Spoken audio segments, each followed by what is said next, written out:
Hello everybody and welcome to Woopercast. This is episode 17 for September the 1st, 2016. As always, I'm your host, Joe Yates. So, rotation is happening literally today, actually, as this podcast goes up. I don't know when it's happening on PTCGO to be specific. I thought it would be today, but I just checked and I don't think it's up yet. But hey, we can wait for that. I don't really want to talk about the cards or what the format's going to be like going into rotation. Not this episode anyway. I've already done a post-rotation talk. If you want to go check that one out, of course, feel free to do so.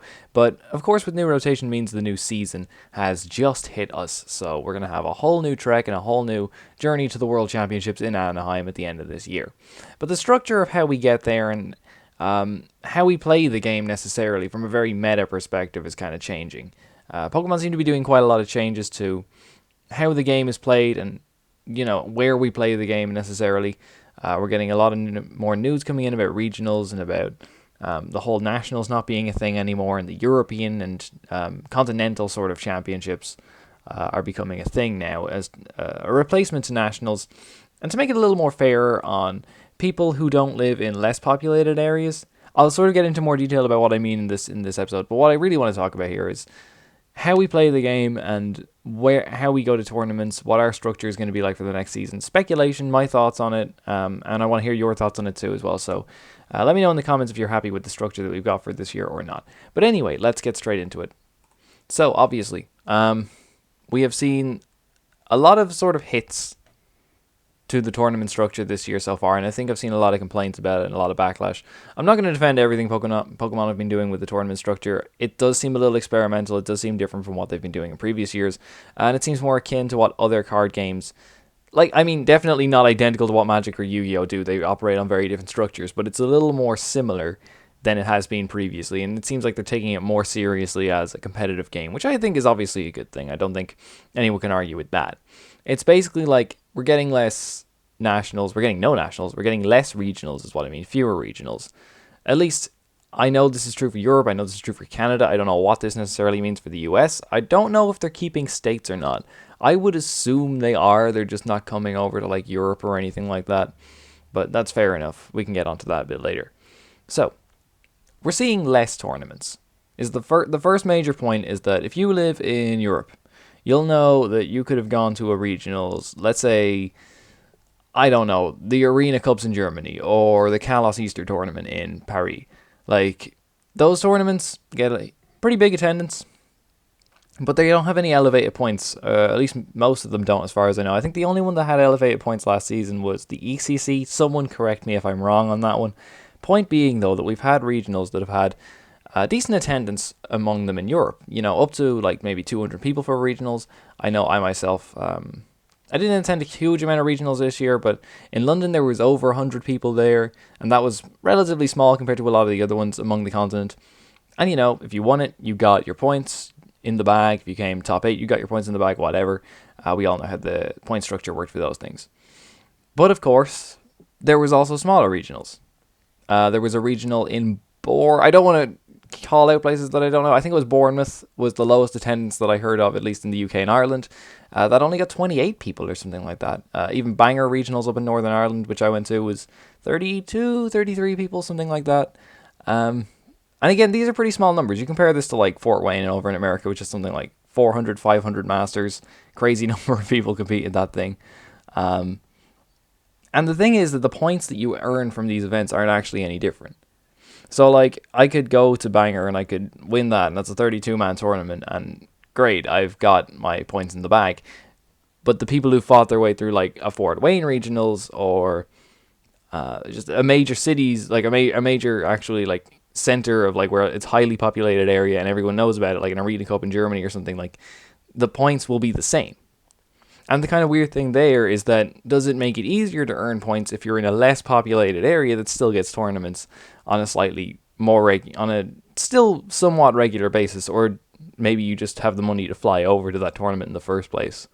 So I think that was a lot of the main issue, at least over in Europe, with the regionals in the first place, was that it kind of was unfair that we still had the same points despite the fact of the attendance. And yeah, there were cut-off points for depending on how many people showed up.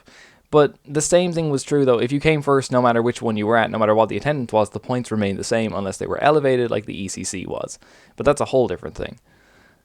And the same thing goes for nationals. I mean, we had US Nationals was literally the largest tournament in the history of the game, which is extremely healthy to see, and I'm sure everyone was pleased.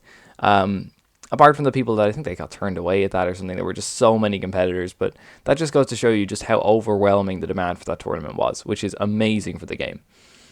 Smash Brothers tournaments will be happy to get the amount of people that were at US Nats, and I, for one, I'm so happy to see something like that happen. We've also got, though, US Nationals was huge, and then we look at Europe. And I'm saying all this as a European player and as someone who does compete in Europe, and we have some fantastic players here, and it is really tough competition to do. Honestly, if you take anything away from this, don't underestimate the ability of the players in Europe. That's absolutely not what I'm trying to do. We do have some fantastic players over here.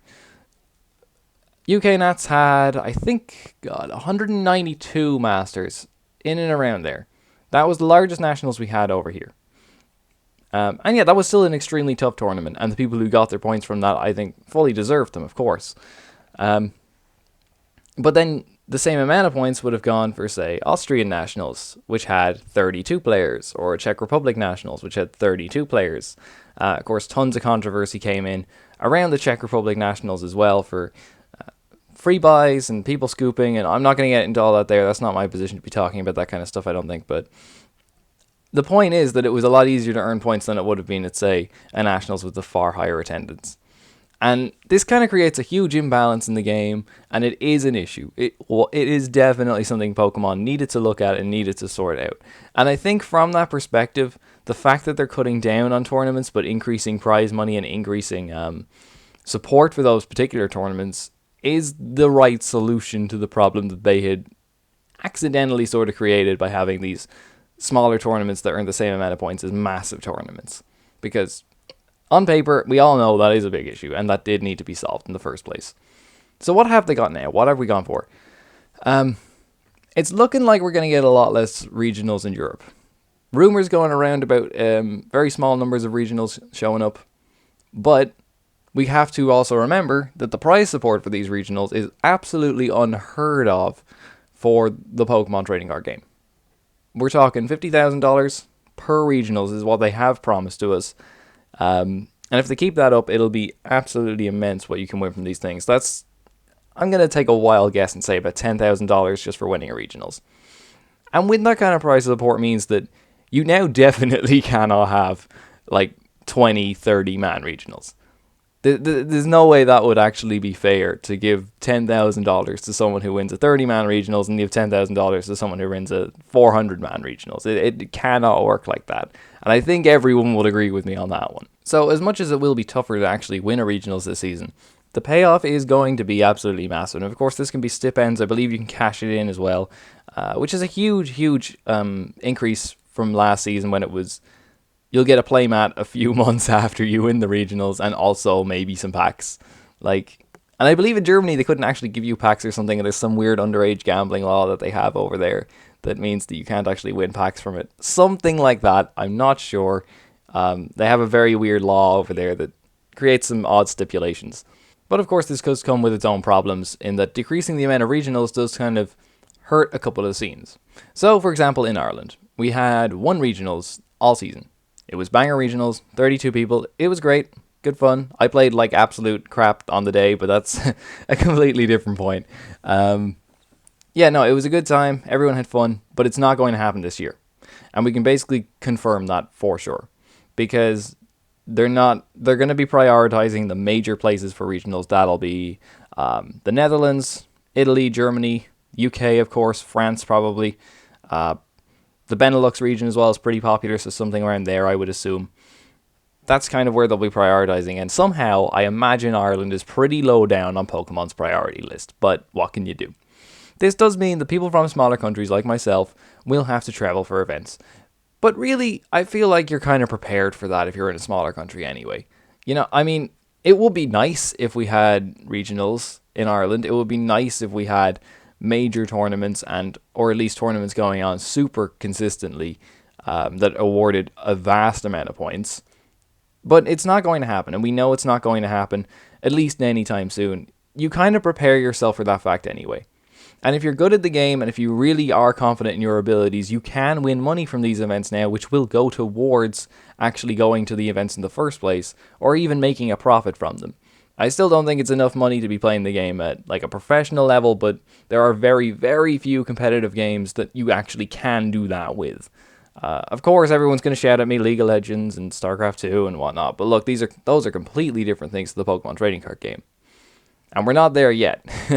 Not quite yet. We're on the right track, though, I would say. And plus, if it does encourage traveling to the events, then it means the events themselves are going to be bigger. And I mean, everyone loves a great tournament atmosphere. The best events I've been to have been the ones with the biggest attendance. It's just been the most fun, because you get to meet loads of people. You have no idea who you're going to be end up playing. And I don't know, I'm a very competitive person, and I quite like that feeling of being in a super competitive environment where you're looking around thinking, that's how many people I have to beat. There's a certain thrill about that. So I think from a tournament environment perspective, yes, it is great. The other thing as well is that I think for smaller tournaments, Pokemon have sort of opened up a bit more. And yeah, I am coming from a small scene, and I am saying this from a small scene perspective, of course. Ireland recently had their first league challenge in 2 years. Okay? 2 years. We didn't get that kind of support. And I think largely that was down to an old TO of ours not following up on a few things, but I'm not going to name any names here. Basically, we had this means that we can earn points in our own back garden. And that's what we want. I mean, it's not 15 points for winning a league challenge. Look, it's okay, 15 points down, 285 to go, but it's something. And it's great that we've actually seen this kind of support coming in. City championships as well are still a thing. I think they're going to get renamed or something like that. I'm going to look that up. Give me 1 second. Okay, so cities are being renamed League Cups, and my mistake, states are gone, but national championships are also gone, but you can run independent ones, but that's that's something we can't even think about right now, is about people trying to run their own nats, because that's all up to Pokemon as to how much CP they want to give these independent people running these events, so we'll get back onto that, way later on in the year when it's actually relevant. Anyway, so yeah, City Championships being renamed League Cups is cool. I mean, I don't really know how it actually changes the format of cities. We can apply for them once per quarter, depending on each area. Like, per area can apply for them once per quarter. Honestly, that's more cities than a small area like mine would normally get. I don't know how that affects larger areas. I don't know if that sort of decreases the amount of cities that they can get. But personally, I still feel like it's easier now to apply and easier to get these events in your own areas. And something like that is actually really big, because being able to play Pokemon at a small level in your own area makes a lot of sense. Being able to play, having to travel for events that are going to have, hundreds of players at them also makes sense. And I think that kind of balance, on paper, it looks like it's being struck pretty well. This is still a pretty experimental season for Pokemon. We still don't know exactly how all of this is going to pan out, or what the sort of knock-on effects of these kind of arrangements are going to be, but that's one thing that we sort of have to wait for time to tell. I mean, I am liking it so far on paper. And let's not forget, exciting developments of, the European Championships.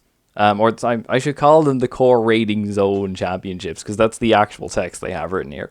So that's Europe, North America, Latin America, and Asia Pacific. Basically, that's going to, be huge. I mean, that's replacing a national championships and sort of saying, all right, don't run Nats, but run, all of them at the same time for one tournament. We don't know anything about these yet. We're not going to know anything about them till the end of the season, I'm sure. But they sound pretty exciting. And I mean, again, this is all coming from a background where I'm prepared to travel to these things. Over last season, I got pretty good at finding flights and accommodation for pretty cheap prices. So I don't know. I kind of feel like people from smaller scenes, at least, I feel should be prepared. Or should be sort of already of the mindset that to go to bigger events, they're going to have to spend money. Whereas at the same time, smaller CP awarding tournaments will be more readily available in their backyard. So from me and from my perspective, this is all really good news.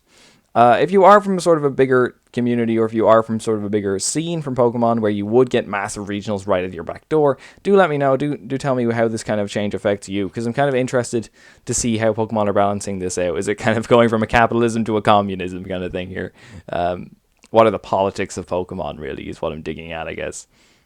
The other thing, speaking about knock-on effects, and now we get to the negative part of this. And I don't want to sound overly negative when I'm saying this, but it is a bad thing. I don't know if it's an avoidable issue, is card prices. We've seen them raising at the moment, and we've seen a lot of people complaining about this. And yes, nobody likes spending money. That's true, okay? No one can argue with that. Cards that were cheap are now expensive. Talonflame is like $7 a piece, which is ridiculous. I know it just came second in Worlds and everything. But still, that's a huge price for it. Like, so, and I think this all kind of comes with them raising the price limit of the games, of the tournaments. You introduce cash prizes, you get new players from other scenes. People will be more encouraged to play the game if they think they can make money out of it, which means there's more demand for cards, which means the prices go higher. Also, rotation just got announced, and card prices, as far as I know, do tend to just rise a little bit anyway when the new season starts. Let's also not forget that cards like Full Art Giratina, Full Art Hoopa, Full Art Mega Mewtwo, well, not necessarily Mega Mewtwo, but the first two I mentioned, are also kind of old now. Like, they haven't had reprints, at least not the Full Art variants. And they are seen in competitive play consistently throughout a whole season. They're going to be expensive. And Shaman is expensive. It's always going to be expensive. VS Seeker is always going to be expensive. Even when this Battle Trainer kit comes out and it's got 2 new VS Seekers in it, I don't think it's going to drop that much. Look, it's a staple. It's in almost every single deck. It only got printed once. It's going to be expensive. And anyone who saw Shaman, I don't know if anyone saw it and was like, I'll wait for the price to drop. Because honestly, I don't get that mentality. I mean, I feel anyone who wanted the Shaman and is a long-term player would have bought it when it came out. But the issue with that then is, how do you get new players into the game when you look at a Shaman and say, wow, that's like, God, what would it be, $180, $200 for 3 of them now? And I mean, you need to buy that if you want to play it at a competitive level. There's no question there, unless you plan on playing Greninja all season, which sounds like a terrible idea. And yeah, you know what? It is a little off-putting to casual players. To people who have previously played Magic the Gathering or Yu-Gi-Oh!, they'll be used to investing money in card games, and this will be a breeze to them. In fact, at our own local league, we've had some Yu-Gi-Oh! Players recently transition over to Pokemon.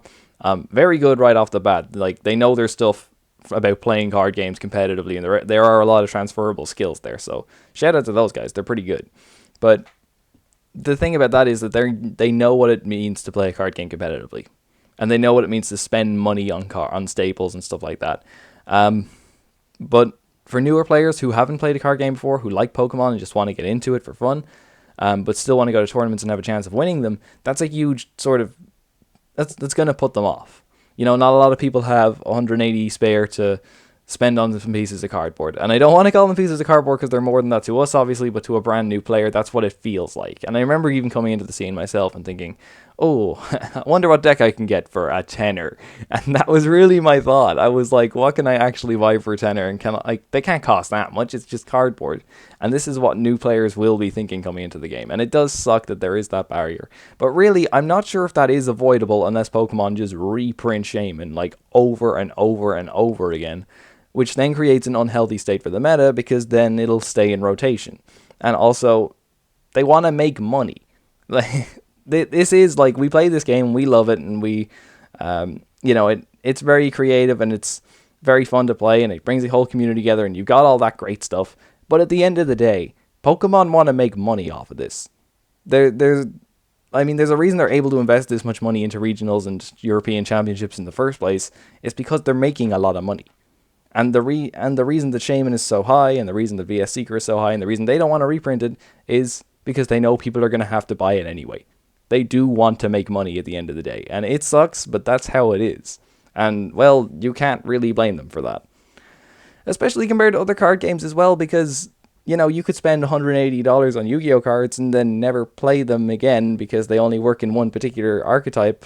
And then you spend like $180 on a Shaman, and you're like, oh, well, I'm going to use this in literally every single deck I ever play. So you do have that as well going for it. It is still healthier than the other games, I feel. From a price perspective, I know a lot of top tier Magic decks can cost over $1,000, which the idea of spending, I don't even know how I would spend $1,000 on a Pokemon deck. Like, I'd buy 4 secret rare Ultra Balls, and then what? That's like $400 right there. I mean, okay, I could probably do it if I really sat down and thought it out, but I'm not going to.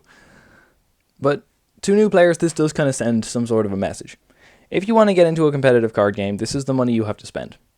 It sucks. It's a reality that we kind of have to get used to, and if we want these huge cash prizes, and if we want this support from Pokemon themselves, that's the money that we have to spend as players. It's a one-way system. Like I said, Pokemon want to make money, and for that to happen, they want us to spend money. That's how it works. It sucks, I know, but what can you really do? The other part of this is then 2 new players, and 2 players who've just gotten into the game and who are struggling to buy staples now. This is the biggest message that you now have to send to people, is every time a new set comes out, you buy what you need from it instantly, because that is always when it is cheapest. Like 99% of the time when it is cheapest. And I mean, that's something like I started doing as soon as I started going to tournaments, and I realized I need to have, if I really want to take this thing seriously, I need to have a really vast selection of cards available to me at all times.